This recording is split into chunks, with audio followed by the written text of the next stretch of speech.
નમસ્કાર મિત્રો, હું કરશન બાપુ ભાદરકા। આજે રાહુલ ગાંધીજીએ જે એક વાત કરી કે કોંગ્રેસને મજબૂત કરવા માટે 30-40 લોકોને કદાચ ઘર ભેગા કરવા પડશે તો કરીશું। આજે એમને જે સૂઝ્યું છે એના આધારે મને એવું લાગ્યું કે મારે એક રજૂઆત કરવી છે। જે વાત મેં રાહુલજીને અને પ્રદેશ કોંગ્રેસને 2016માં એટલે લગભગ 10 વર્ષ પહેલા કહી હતી। 2014માં જે વચનો આપીને મોદી સાહેબે સરકાર બનાવી હતી એ વચનોની ઉઘરાણી કરવા માટે ત્યારે હું કોંગ્રેસમાં હતો। 2016માં ગુજરાતના 33 જિલ્લાઓમાં મેં ઉઘરાણી યાત્રા કરી હતી અને 22 દિવસમાં હું ગુજરાતના 33 જિલ્લાઓમાં ફર્યો હતો કોંગ્રેસ માટે, કોંગ્રેસને મજબૂત કરવા માટે। એના આધારે મેં એમનો એક ઉઘરાણી યાત્રા 2016નો રિપોર્ટ તૈયાર કર્યો હતો। જે રિપોર્ટ મેં પ્રદેશ કોંગ્રેસને પણ આપ્યો હતો અને દિલ્હી રાહુલજીને પણ હાથોહાથ આપ્યો હતો। આજે હું એટલા માટે આવ્યો છું કે કોઈ પણ સંગઠન હોય, કોઈ પણ પાર્ટી હોય, કોઈ પણ જૂથ હોય, એમાં કાર્યકર્તાઓનો અભ્યાસ, કાર્યકર્તાઓની મહેનત ધ્યાનમાં લેવાથી કેટલો ફાયદો થાય। મારો સ્પષ્ટ દાવો છે, હું આગળ ઘણી બધી વાત કરવાનો છું કે જો આ 2016માં કોંગ્રેસ માટે જે હું સ્વખર્ચે દોડીને ઉઘરાણી યાત્રા કરી અને મારા રિપોર્ટ પ્રમાણે જો કોંગ્રેસ ચાલી હોત તો 2017માં ગુજરાતમાં કોંગ્રેસની સરકાર બનત। તારીખ 18/6/2016 થી 9/7/2016 22 દિવસમાં મેં 33 જિલ્લામાં ઉઘરાણી યાત્રા કરી હતી। ત્યારે મેં લગભગ 5380 કિલોમીટરનો રસ્તો કાપીને આ બધે હું ફર્યો હતો। સ્વ ખર્ચે મને 1,85,429 રૂપિયાનો ખર્ચો આવ્યો હતો। આ બધું કામનું નથી, મહત્વનું એ છે કે ઉઘરાણી યાત્રા પૂરી કર્યા પછી એક મેં ખૂબ મહેનત કરીને, હું MBA છું, MA છું, BEd છું, જર્નાલિઝમ ઘણું બધું ભણેલો છું, વિશ્લેષણ કરતા મને આવડે છે। જ્યાં હોય એ સંગઠનની અને એ પાર્ટીની ચિંતા કરવી એ મારો ધર્મ છે, હું પહેલેથી માનતો આવ્યો છું। હવે એ સમયે કયા જિલ્લામાં કેટલી મહેનતની જરૂર છે એ બધું જ મેં આ જે તે સમયે આજથી 9-10 વર્ષ પહેલા પાર્ટીને આપ્યું હતું। મીડિયાના મિત્રોને આ રિપોર્ટ જોતો હોય તો યાદ કરજો, કોપી હું તમને મોકલી દઈશ। ફરીથી કહું છું કે હું એટલા માટે કહું છું કે કોઈ પણ સંગઠન હોય, કોઈ પણ ગ્રુપ હોય, કોઈ પણ પાર્ટી હોય, એમાં જે પાર્ટી પ્રેમી, સંગઠન પ્રેમી, ગ્રુપ પ્રેમી વ્યક્તિઓ કે જે દિલથી મહેનત કરતા હોય, અભ્યાસુ હોય, એ લોકોની વાત ધ્યાનમાં ટોપ લોકોએ લેવી જોઈએ। એ આજે કહેવાનો સમય આવ્યો છે, કારણ કે એ મેં ત્યારે રાહુલજીને અને પ્રદેશ કાર્યાલયમાં પણ કહ્યું હતું। રિપોર્ટમાં એક વાત નથી લખી, પણ મેં નથી લખી એવી વાત ત્યારે પણ કરી હતી કે આખા ગુજરાતમાંથી 129 લોકોને સાયલન્ટ કરી દેવામાં આવે તો 2017માં સરકાર બને એમ છે। ઘણું બધું એવું છે। બીજી એક વાત મારે મહત્વની એ કરવી છે કે રિપોર્ટમાં એક બાબત એવી છે કે યાત્રામાં જિલ્લા મથકે નોંધની હાજર વ્યક્તિઓ, કે જિલ્લા વાઇઝ હું ગયો હતો ત્યાં નોંધની વ્યક્તિ કે જે પાર્ટી માટે, પાર્ટીના નેતા હોય અને દોડતા હોય એવી વ્યક્તિ કોણ, તો એ લિસ્ટ હું આજે જોઉં છું તો એ લોકો ત્યારે દોડીને પાર્ટી માટે ઉઘરાણી યાત્રામાં એક અભ્યાસના હેતુ માટે આવ્યા હતા। બહુ લાંબુ લિસ્ટ છે એટલે વિડીયોમાં હું તમને નહીં કહી શકું એમ, પણ મેં હમણાં પાછું જોયું તો અત્યારે જે 16માં નોંધની વ્યક્તિ તરીકે જે તે પોતાના જિલ્લા સ્થળમાં હાજર હતા એ આજે કોંગ્રેસમાં નથી। હું તમને દેવભૂમિ દ્વારકાથી શરૂ કરું તો ત્યારે ત્યાં નોંધની વ્યક્તિઓમાં ઘનશ્યામભાઈ ઠક્કર, PS જાડેજા, મુળુભાઈ કંડોરિયા, પાલભાઈ આંબલિયા, મેરામણભાઈ ગોરિયા, જીવાભાઈ કનારા, યાસીનભાઈ ગંજણ, શ્રીમતી મિત્તલબેન ગોરિયા, આટલા હતા।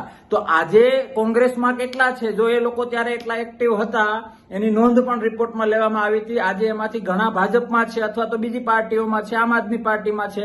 હું પોતે ઉઘરાણી યાત્રા કરનારો પણ આમ આદમી પાર્ટીમાં છું। જામનગરમાં નોંધની વ્યક્તિમાં એક જ નામ હતું, ધર્મેન્દ્રસિંહ જાડેજા, એ અત્યારે ક્યાં છે આપને બધાને ખબર છે। મોરબીમાં બ્રિજેશભાઈ મેરજા, એ અત્યારે કઈ પાર્ટીમાં છે ખબર છે। આ બધું હું એટલા માટે કહું છું કે પોરબંદરમાં રામદેવભાઈ મોઢવાડિયા, ગીર સોમનાથમાં શ્રી ભગવાનભાઈ બારોડ, શ્રીમતી ઉષાબેન કુસકિયા, શ્રી ભગુભાઈ વાળા, આ દરેક જિલ્લા વાઇઝ 33 જિલ્લાનો આખો મેં રિપોર્ટ આપ્યો હતો અને કહ્યું હતું કે પાર્ટીમાં કયા જિલ્લામાં કેટલી મહેનતની જરૂર છે, કેટલા સંગઠનની જરૂર છે, ડિસ્ટ્રિક્ટ વાઇઝ યુનિટી રિક્વાયરમેન્ટ કે યુનિટીની ક્યાં કેટલી જરૂર છે, તો એ પણ મેં આખો સરસ રિપોર્ટ એક સામાન્ય માણસ સમજી શકે એ રીતનો તૈયાર કર્યો હતો। વિશેષ આખા રિપોર્ટનું જે સંક્ષિપ્ત છે એ સંક્ષિપ્ત હું વાંચીને જણાવું. એમાં મેં ખાલી એક વાતનો ઉલ્લેખ પાર્ટી પ્રોટોકોલને લીધે નહોતો કર્યો. જે 129 નામ હતા કે 129 લોકોને પાર્ટીમાંથી હટાવવામાં આવે અથવા તો એકદમ સાયલેન્ટ કરી દેવામાં આવે, તો 2017માં એ પણ આમાં લખ્યું છે. સંક્ષિપ્તમાં એ હતું કે પાર્ટીની દરેક પાંખ વચ્ચે હકારાત્મક સંકલન ખૂબ જરૂરી છે. ફરીથી કહું છું કે 2016નો આ રિપોર્ટ છે જે મેં રાહુલજીને આપ્યો હતો, પ્રદેશ કોંગ્રેસને આપ્યો હતો. મારું માન્યા હોત તો 2017માં કોંગ્રેસની સરકાર બેસવાની હતી. હું સંક્ષિપ્ત જે આખા રિપોર્ટનું નિચોડ છે એ તમને કહું છું કે પાર્ટીની દરેક પાંખ વચ્ચે હકારાત્મક સંકલન ખૂબ જરૂરી છે. હું અથવા કોઈ નહીં, આવું માનનારા નેતાઓ પર કડક અને પરિણાત્મક કાર્યવાહી કરવી જોઈએ. જે આજે 10 વર્ષ પછી એ વાત ગળે ઉતરી છે. મુદ્દાઓ સાથે લોકો સુધી પહોંચવાની જરૂર છે.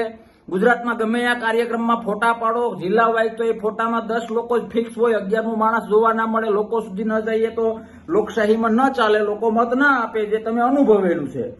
કોણ કયા નેતાને સ્વીકારે છે એ કરતા બધા જ પાર્ટીને સર્વોચ્ચ માની સ્વીકારે એ પાયાની જરૂરિયાત છે. આ પણ એક સંક્ષિપ્ત આખા રિપોર્ટના જે સંક્ષિપ્તમાંનો એક પોઈન્ટ હતો.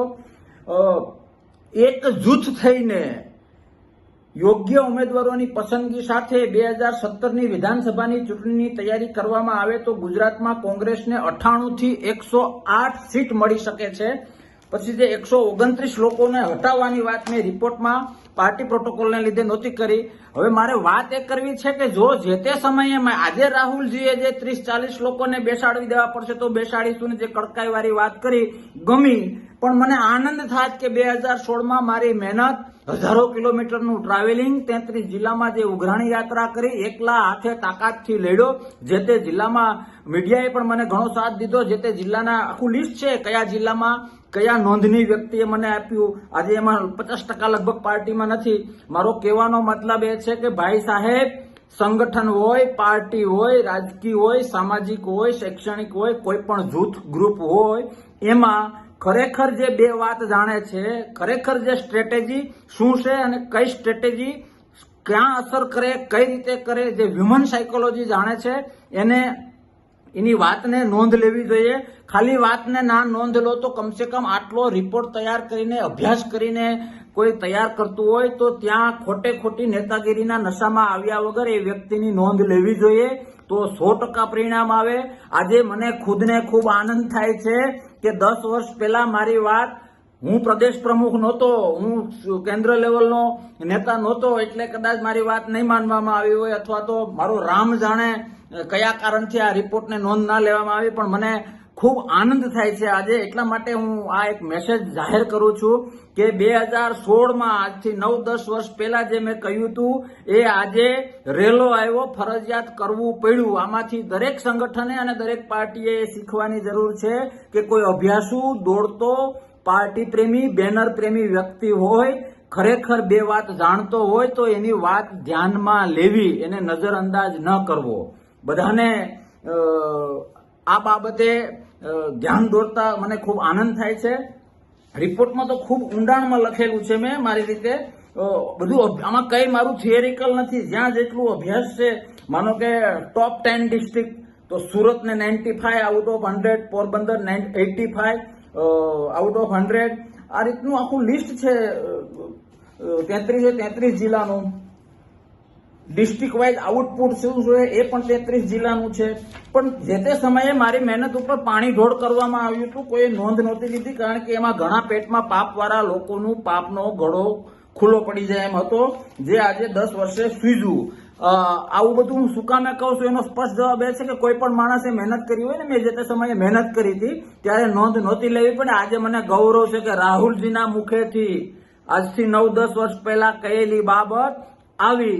ગૌરવ છે મને મારી મહેનત ઉપર, ગૌરવ છે મને મારા અભ્યાસ ઉપર, ગૌરવ છે મને મારી ઉઘરાણી યાત્રા ઉપર. એ સમયે જે મીડિયાવાળાઓ અને જે મારા ભાઈઓએ, જે કોંગ્રેસી, ત્યારે હું કોંગ્રેસમાં હતો, કોંગ્રેસી મિત્રોએ અને લોકોએ મને સહકાર આપ્યો, એ બધાનો ખૂબ ખૂબ આભાર. અને 10 વર્ષે તો 10 વર્ષે રાહુલજીને પ્રત્યક્ષ પરોક્ષ મારી ઉઘરાણી યાત્રા સ્વીકારવી પડી અને જાહેરમાં બોલવું પડ્યું કે 30-40, મેં તો 129નું નામ આપ્યા હતા, પણ 30-40 ને હટાવવા પડશે તો હટાવીશું. મને આનંદ છે મારા અભ્યાસ ઉપર, મને આનંદ છે મારી મહેનત ઉપર.